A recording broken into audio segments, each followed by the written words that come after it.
Hi, this is a revisit of the EcoSmart 27 Eco model water heater. Let's see, I've had this thing a little over 5 years, going on 6 years now. So I thought I'd just do a quick little video as a follow-up to talk a little bit about my experience with it. Honestly, it'll be a short video because I haven't really had to do anything with this. It has been pretty much completely maintenance free. It has never failed me other than one time, and we had a real bad thunderstorm, power outage. Power comes back up, and then I noticed, my hot water heater's not working anymore. So I was a little worried. I was hoping nothing, and it was fried. I probably should have taken this part. This actually comes off here. First thing I did was, shut the power off to it, open it up. I was kind of hoping that the CPU, the motherboard in it, was not fried.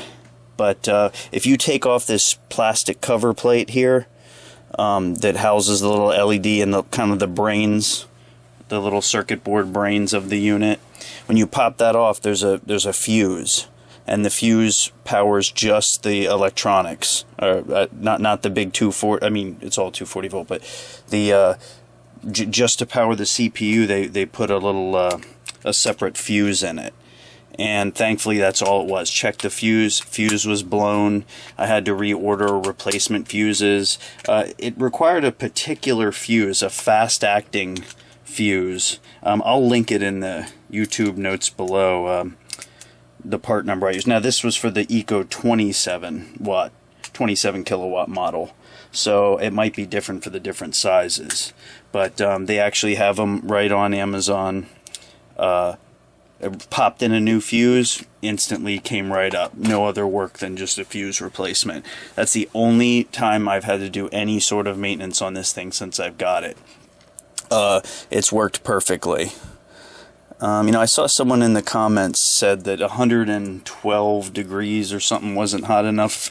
Well, this thing maxes out at 140, so you can get it as well hotter than you need. Although I typically go around 115 for me is plenty in Fahrenheit. I think the Department of Energy says, what do they recommend? 118. Something like that. I think not to go over 118 or 120 is the max. So I don't know how hot you really need it, but I've found 115 is plenty hot for me. So that's about it, really. Electricity usage. It's a little hard for me to track because I had a standard electric tank water heater prior to this unit. And when I moved to the on-demand unit, I switched out a few appliances at the same time, energy-saving ones, not just this. I replaced the air conditioning and heating with a split pump unit.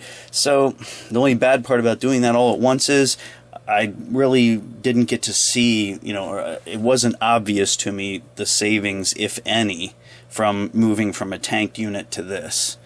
But I would say don't plan on it saving any electricity over a standard tank heater. Now, it might depend on your usage, too. There's only 2 people here in the house, so we don't use a ton of water. And I didn't see the bill go up, but I didn't see a huge drop. I mean, at least not that I could attribute to this. So if you have a gas water heater, I would not recommend switching to an electric. It'll cost you more. Most places in the country, electricity is costing more. Even with a really efficient unit like this, electricity is going to cost you more over a tank unit. So now there are other benefits, of course, which I talked about in the previous video, like unlimited hot water. I mean, as long as you can pump 27, well, it's not always 27 kilowatts. The electricity usage varies depending on the incoming water temperature and the demand. But basically, you don't run out of hot water. As long as you have electricity, you have hot water. It's not like if you have a family of 5 or something and you're running the water tank empty. That's not a concern here, which is nice. And it's easy to get at. Doesn't take up much room. So but I just wanted to talk a little bit about it since I've had it for going on 6 years now and have had no issues. I've noticed some people in the comments have if you don't have good clean water, you can get some scale buildup on the heater units. These are the heater units on top there. They're actually replaceable. You can cut, disconnect the power and they unscrew and pull right out, and you even go to like Home Depot and get replacement heater units for it. But mine have been going strong. I haven't noticed any loss of heat, nothing like that. Now I do have treated water, so my water is really clean, fully, goes through bunches of filters, salt tank. I have the works, so my water is really clean, so I've never really had to worry about any buildup. But I've heard if you don't have clean water, you can get some scale building up in there that needs to either be cleaned out, or heating units might need to be replaced. But other than that, yeah, it's been rock solid for me. So I just wanted to comment a little bit about it and hope this has helped.